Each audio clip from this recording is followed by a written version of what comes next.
अल्हम्दुलिल्लाहि रब्बिल आलमीन वस्सलातु वस्सलामु अला सय्यिदिल मुरसलीन मुहम्मदिन व आलिहि व सहबिहि अजमाइन व बाद।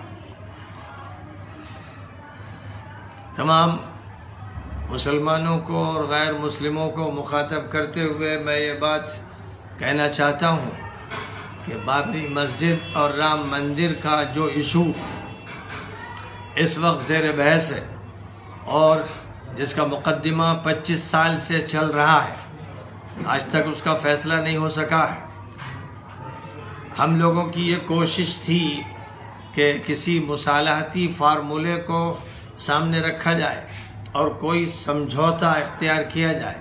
मुल्क में जो फ़िज़ा नफ़रत की बनाई जा रही है और इस मुल्क में फ़िरक़े वारियत का जो भूत है और जंगल का जो राज है, उसका इलाज सिर्फ इसी तरह हो सकता है कि हक़ पेश किया जाए, सच्चाई बताई जाए, लोगों को इंसानियत के प्लेटफॉर्म पर जमा किया जाए और मुख्तलिफ मज़ाहिब के लोग, मुख्तलिफ कौमों बिरादरियों के लोग एक प्लेटफॉर्म पर इकट्ठा हों, ह्यूमैनिटी की बुनियाद पर, इंसानियत की बुनियाद पर, मानवता की बुनियाद पर अपने बड़े से बड़े मसाइल हल करें। इस मकसद की खातिर मैंने तो 8-9 महीने पहले एक मुसालहती फार्मूला जारी किया था और उसके बाद जब ये मालूम हुआ कि एक हिंदू संत महंत जनाब रविशंकर साहब इस सिलसिले में लोगों से मुलाकातें कर रहे हैं, तो मैंने भी उनसे मुलाकात की। 2 मुलाकातें तो वीडियो कॉन्फ्रेंसिंग के ज़रिए हुई, 19 जनवरी को, 3 फरवरी को, फिर एक मुलाकात बेंगलोर में दूबदू हुई 8 फरवरी को और उसके बाद आज फिर लखनऊ में मुलाकात हुई। तो ये जो मुलाकातें थीं बाबरी मस्जिद राम मंदिर के पस मंज़र में हो रही थी कि ये सबसे गर्म इशू बना हुआ है।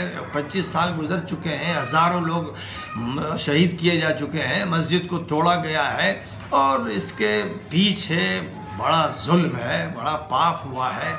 तो ऐसे सुलगते हुए मसाइल को आपस में हल कर लिया जाए, ये ज़्यादा बेहतर है। लेकिन हम लोगों ने ये महसूस किया, मैंने महसूस किया मुसलमानों के सिलसिले में कि एक तादाद है जिनमें बड़ी जमातें भी हैं और अफराद भी हैं जो किसी समझौते के लिए और बातचीत के लिए तैयार नहीं। वो इसको मज़हब का एक ऐसा मसला समझते हैं जिसमें गौर व फिक्र नहीं हो सकता और किसी मसलक पर गौर नहीं किया जा सकता। ये एक नुक्ता नज़र है। इसी तरह हिंदुओं में एक सख्त मिजाज की तंजीमें हैं जो किसी समझौते के लिए तैयार नहीं हैं और इसके ऐलानात भी सामने आते रहें। ऐसी फ़िज़ा में जब लोग बहुत ज़्यादा सुलग रहे हैं और कितने मुसलमान ऐसे हैं जो बड़ी नादानी और बेवकूफ़ी का सबूत देते हुए इधर उधर की फजूल बातें कर रहे हैं, गलत इल्ज़ामात लगा रहे हैं, झूठ बोल रहे हैं और पारा चढ़ रहा है और बुखार उनका 104 और 105 हो रहा है। डर है कि कहीं दिमाग की रग न पड़ जाए और ब्लड प्रेशर हाई हुआ चला जा रहा है। तो हम लोग तो अमन के लिए और अच्छी फ़िज़ा के लिए काम कर रहे थे। अगर लोग इसकी वजह से बीमार हो रहे हैं, टेंशन में आ रहे हैं, गाली गलौज कर रहे हैं, तो भाई हमें ऐसा कोई समझौता नहीं चाहिए। इसलिए मैंने जब रविशंकर से बात की तो मैंने कहा कि साहब एक तरफ बड़ी चढ़ाई हो रही है, बड़े हमले हंगामे हैं।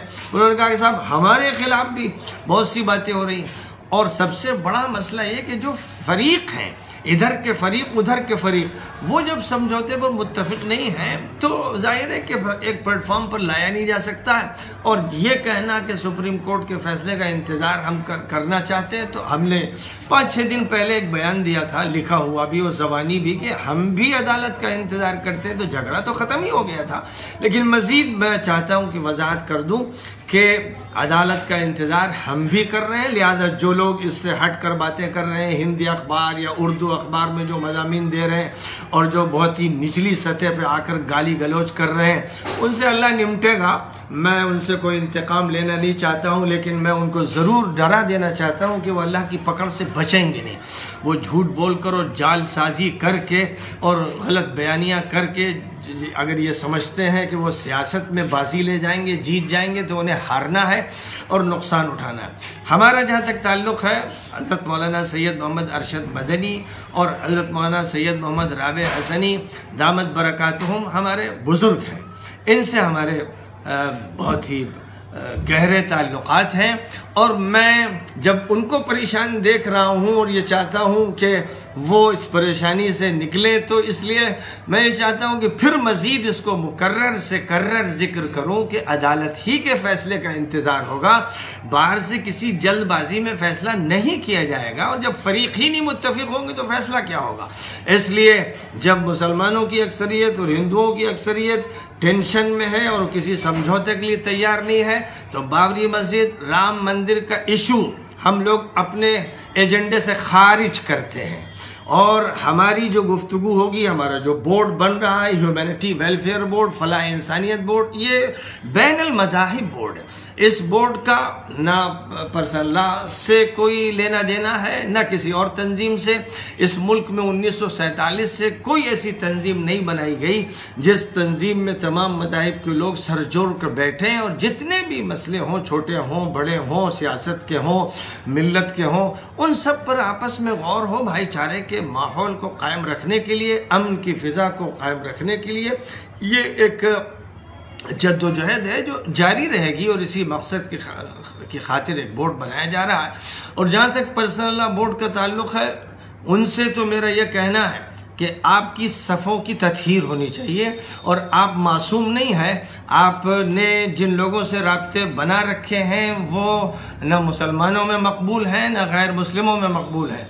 मेरा उनसे कहना है कि अगर आप अपनी तत्हीर के लिए तैयार हैं, आप ओवैसी को बाहर कीजिए, वरना आप उनके सियासी एजेंडे में शामिल समझे जाएंगे।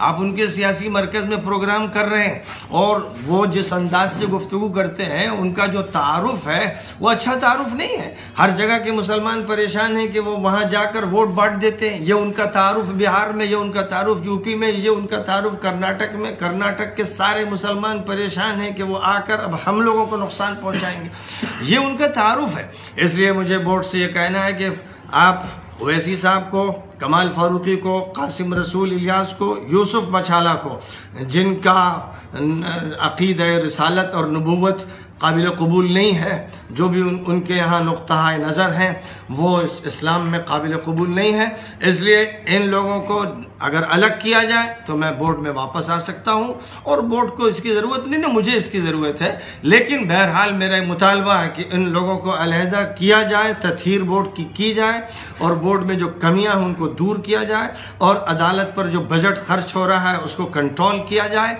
और बहुत सी तफसीलात हैं कि बाबरी मस्जिद, राम मंदिर का केस सही तौर पर नहीं देखा जा रहा है, और जनाब शाहिद रिजवी साहब उसको देख रहे थे, उन्होंने ख़त लिखा कि मैं इस मुकदमे को नहीं लड़ूंगा। बहुत सी तफसीलात हैं, तो बोर्ड को अपनी तत्हीर करनी है। अगर बोर्ड इसके लिए तैयार है तो जाहिर है कि मैं 32-33 साल से बोर्ड में हूँ, और बोर्ड के उतार चढ़ाव को देखा है, और लाखों के मजमों को मैंने उस वक्त खिताब किया है जब इस वक्त के मौजूदा लोगों में से कोई नहीं था। तो बहरहाल मेरा बोर्ड से यह कहना है कि अब आप अपनी सफ़ों की तत्हीर कीजिए।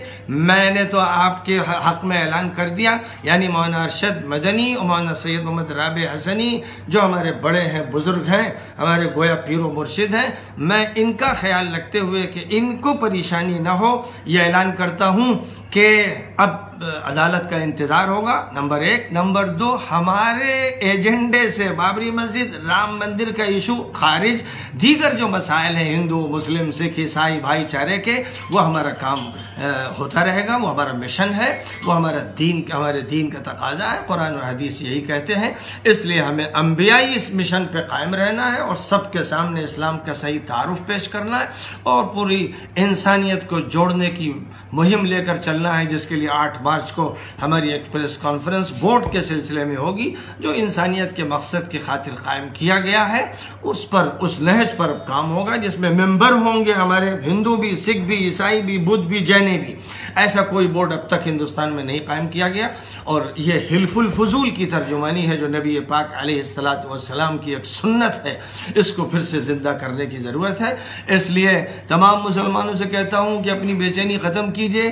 ब्लड प्रेशर आपका हाई हो हो गया है उसको मुतदिल कर लीजिए, बुखार बहुत चढ़ गया उसको 99 पे ले आइए, अब ठंडे हो जाइए। और जिन्होंने गाली गलोच किया हो और उलमा की शान में गुस्ताखियाँ की हो वो जल्द अज जल्द तौबा कर लें, कबल इसके कि खुदा की पकड़ हो, मुआखज़ा हो और आखिरत में फिर उनसे पूछा जाए कि तुमने ज़बान कैसे खोली थी। इसलिए मैंने हुज्जत कायम करने की खातिर साफ खुल कर आज ये बयान दिया है कि इसके बाद अब मुझे लोगों का रवैया देखना है।